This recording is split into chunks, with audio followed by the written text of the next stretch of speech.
Licenciado Román Núñez Gómez, muy buenas tardes. Muy buenas tardes, tengan todos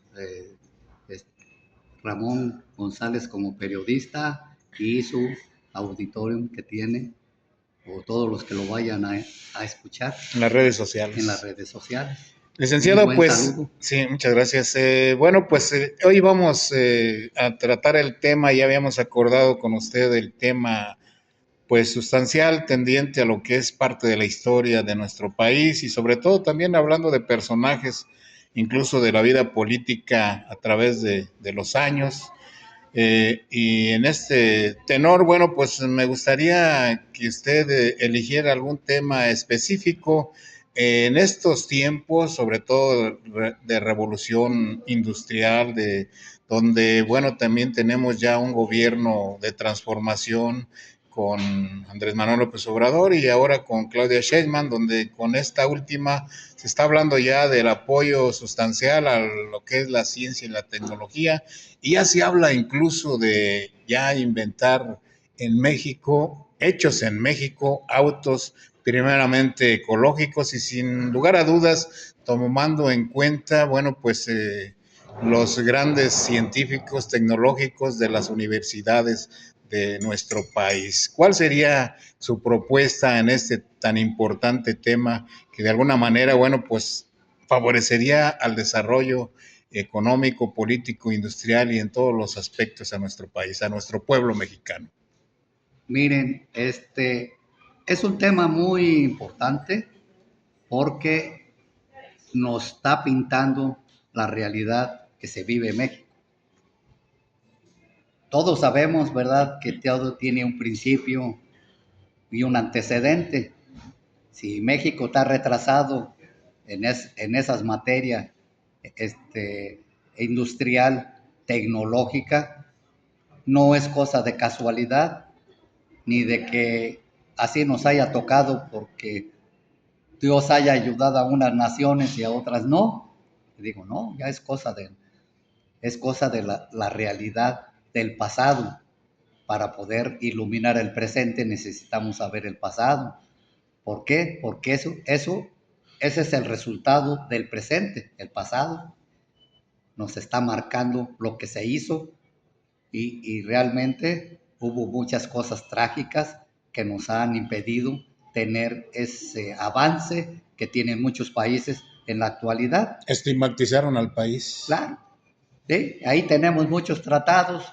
Desde que México nació como nación, tuvo el primer tratado de préstamo con Inglaterra, donde le entregaron cualquier cantidad, es decir, fue un contrato leonino, que después pues ya te amarra como un país que les interesaba para obtener materias primas, porque a final de cuentas eso fue lo que a Europa le interesaba en aquel tiempo, ¿verdad? Porque este, sabían lo que es la riqueza natural, el oro, la plata,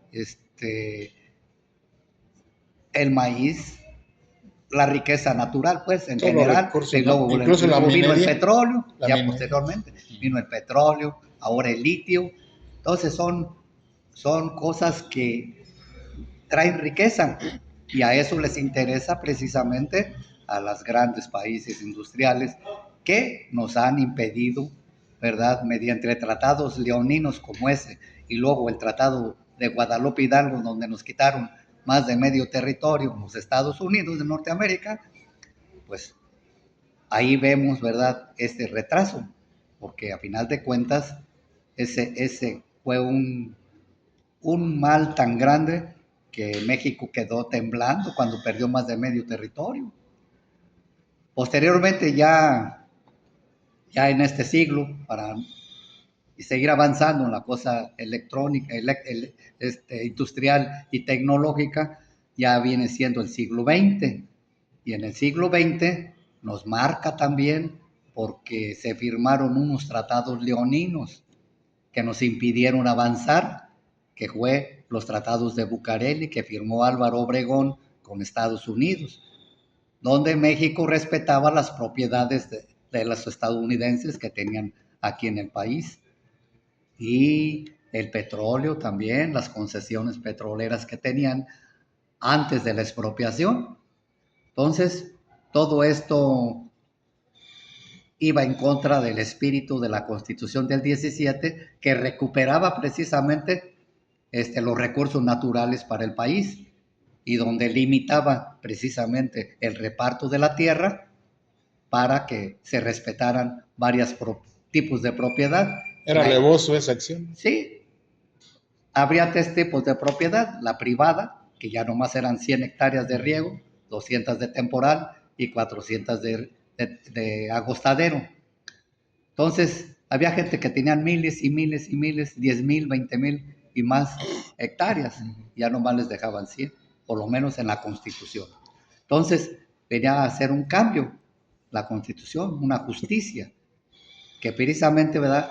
Había muchos extranjeros, sobre todo norteamericanos, que pidieron la protección a su gobierno y por eso se firmaron los tratados de Bucareli, donde a ellos no les iba a afectar porque decían que esa ley del 1917 era retroactiva porque ellos habían adquirido esas tierras antes de 1917.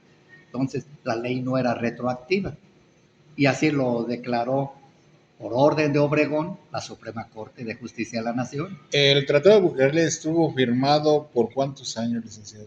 Según los acuerdos. Los acuerdos que hubo por 99 años. Se acaba de concluir en este año. Se acaban de concluir en este tiempo. El año pasado. Donde no se les tenía que tocar ni la materia del subsuelo, que es el petróleo. Subrayaba que estaba prohibido. Y minerales. ¿Sí? O sea, a ellos no se les iba a tocar. Y de acaso había alguna tierra que lo tenía que pagar en efectivo y al precio real. Entonces, ellos no iban a recibir bonos, los bonos que a otros sí se les dieron, ¿verdad? A los que les quitaron tierras, sí les dieron bonos para pagárselas poco a poco, ¿verdad? Bien, volviendo bonos ya. agrarios, le llamamos. Volviendo a lo que es el personaje de Álvaro Obregón, en esos tiempos, bueno, también se violaba la soberanía nacional, ¿no? Sí, bueno, sí. Estaba la intervención francesa. Sí, porque Estados Unidos, ¿verdad? Tenía ya intereses económicos aquí en México. Había inversionistas, ¿verdad? Que había uno que tenía muchas tierras allá, por ejemplo, en Chihuahua, un tal Hertz. Era un extranjero, pues. Un extranjero norteamericano que era periodista, tenía un periódico, y Hertz era influyente. Era influyente. Y también, pues, allí estaba otros mexicanos. La mano. Y la mano, pues, de los inversionistas norteamericanos, que ya tenían también, empezando a explotar el petróleo para hacer gasolina. Entonces, volviendo a aterrizar en la actualidad, México hasta ahorita no ha inventado nada. Bueno, según... Vienen inversionistas a invertir a México y hacen todos sus inventos con tecnología extranjera. Entonces, lo publicado, lo que se publicó al público fue que se les respetaba las tierras en el Tratado de Bucareli. En los tratados de Bucareli. Se dejaba a un lado lo especificado por el artículo 27 de la Constitución en su fracción cuarta. Entonces, se les iba a respetar el petróleo, nada de que expropiar, ni nada que eran de la nación, sino se respetaba sobre la propiedad de los extranjeros. Estábamos hablando pues mucho antes de que llegara también. Antes de que llegara Lázaro Cárdenas, para luego antes la expropiación ya Cárdenas. Con fundamento y claro. Actuar ya en la defensa de los recursos naturales. Pero aún así te digo, nos impidieron, por ejemplo, se habla de unas cláusulas ocultas donde México se comprometía a no hacer motores de combustión interna durante 99 años. Es decir, México quedaba fuera de hacer automóviles, de hacer aviones, de hacer tractores y de hacer trilladoras. Todo lo que era tecnología que venía ya la industria automovilística, que fue muy importante hasta la fecha, es importante. Ahora vienen los automóviles eléctricos. Ya están en proyecto. Y donde se va a usar el litio, precisamente, y por eso es importante y por eso lo quieren. El oro blanco. El oro blanco. Entonces, hay documentos aquí que traemos en autores serios. Pero ya el nuevo gobierno actual ya no acepta injerencias. Ya no lo compromete, ¿verdad? Para poder... Pero ya terminó ese calvario, ese tratado durante 99 años y se venció. Ahora tenemos la presidenta Claudia Sheinbaum que, bueno, ofrece que ya desarrollo un desarrollo tecnológico, porque México sí puede hacer tecnología propia y hacer una revolución industrial que tanto necesita México para tener empleos, y donde los grandes industriales, los empresarios nacionalistas, no los traidores, los nacionalistas pueden invertir y no tiene nada de malo, siempre y cuando paguen también salarios justos para que la gente viva, los trabajadores vivan dignamente. Por eso debe haber salarios justos.